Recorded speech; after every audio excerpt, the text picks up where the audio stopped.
Hello, class. My name is Stephen Harrison, and today I'll be talking about policing around the world. So, the four countries I mentioned for my project are going to be Finland, Japan, Italy, and Hungary. I chose these four countries because they all come from diverse backgrounds and they all were countries that were established at different times, so it's just very diverse four countries to use. So the first one is Finland. So out of the four countries I mentioned, Finland is the best country in terms of policing. Finland has a trustworthy rating of 95% within the whole country. Finland does the best job of upholding the law, maintaining peace, investigate criminal activity, and prepare evidence. Finland has the lowest crime rate out of the four countries per capita. So, that being said, 95% of the whole population of Finland actually trusts the police and the policing they're actually doing, which is surprising to me because I would consider, that a substantial amount. That's almost the whole population that actually trusts the police officers. And they have the lowest crime rating, so of course they're very effective in their policing. Next would be Japan. Japan would be second in policing out of the four countries that I mentioned. Has an excellent investigative process by using both countries' penal codes and the acts of judicial system. That's something they've been doing for a very long time, so it is very beneficial for them. It's the only country out of the four that has their own police division directed towards community services, and their crime rate is 32.32 compared to Finland's score of 22.72. So those countries, they actually do their policing very differently, with different penal codes and different ways of practice, but they're very similar in their level of crime. So they're both very good countries for policing. Next would be Italy. Italy would fall into the third position out of the four for policing. It has a decent policing system that's formulated by the EU, but it is dated compared to Finland and Japan. Just for good fact to know, Finland and Italy, they're both governed over by the EU, but Italy, for example, they use the outdated EU policing system versus Finland took the policing system from the EU and kind of updated it and revamped it. Also, firearms are not always common equipment for police officers in Italy. So if they were to get into a use of force, fatal use of force situation, they're obviously most of them won't be equipped to, quell the disturbance, if you will. And they follow a civil law system, like I said, which is kind of close to the EU system. It's a little dated. It's still effective, but not as effective as Japan or Finland. Next would be Hungary. So Hungary would be, last out of the four countries in mention. Out of the four countries, Hungary is the most overcrowded, so they struggle with enforcing laws and imprisonment. It's just, being that there's such a populated country within the small area that they cannot conduct enough policing. They don't have enough manpower to, effectively police their country.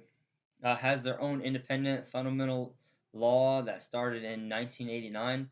So in 1989, they actually broke off from communism and they started their own country, which therefore they have never been able to get ahead of the ball in actually stopping crime.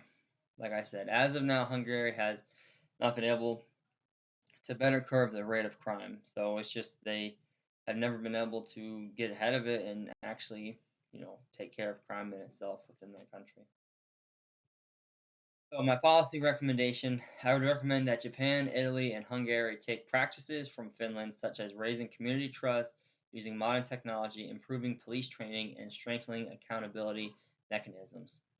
Now, ways that the countries can get the same policing as Finland is the countries could start public outreach to gain the attention and trustworthiness of policing like it is in Finland. So, kind of how Japan has the community oriented program, they can open up and just do outreach, just connect with the community and like kind of how Finland has, and they can, show that, hey, we are legit and we're trustworthy individuals. And then throughout the years, obviously, they build trust within the community. Additionally, the countries can establish both a university and a police academy to ensure that all the police are getting the same specialized training. So, in all the other countries, and the United States included, we have basically our federal policing laws broken down into our state laws, and then from there, the state breaks off into counties and municipal agencies, and they hold their own academies. Versus in Finland, they have a big federal academy that just focused on policing, and everybody goes to the university, and everybody gets the same exact police training. So nobody's getting extra, and then some people are getting less. It's just straight down the line. Everybody gets good policing training. They can develop social services for the community like Finland, which would be very beneficial. Help connect with the community. Obviously, hire an extensive amount more police officers to help curb the crime rate. That would be very beneficial for like Hungary. Obviously, they don't have enough manpower, so they need more police officers to actually do the job within itself.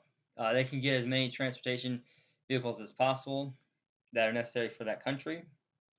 Finland, they have everything from jet skis, ice boards. They have every mode of transportation that you can imagine. So that just helps them in going to calls or getting to hard places, if it's snowing or raining or what have you. And significantly increase the pay rate of new and current police officers. Of course, that'll get anybody to to want to do the job. So that'd be very great. So the importance of policing around the world. Policing worldwide is important because it is paramount that the public safety is maintained. If the public does not have safety, there will be complete mayhem, of course, and the country will fall into disaster. Kind of how where Hungary is going. It is important to be vigilant and see when someone is doing something better than you, and you should copy them to the best of your abilities. This allows a country to thrive and develop an overall safe environment. So obviously, if it's not broke, don't fix it kind of thing. And Finland is doing policing very well, so that would definitely be something they should do. And that's all I have. Thank you very much for tuning in, and I hope that everyone has a blessed night.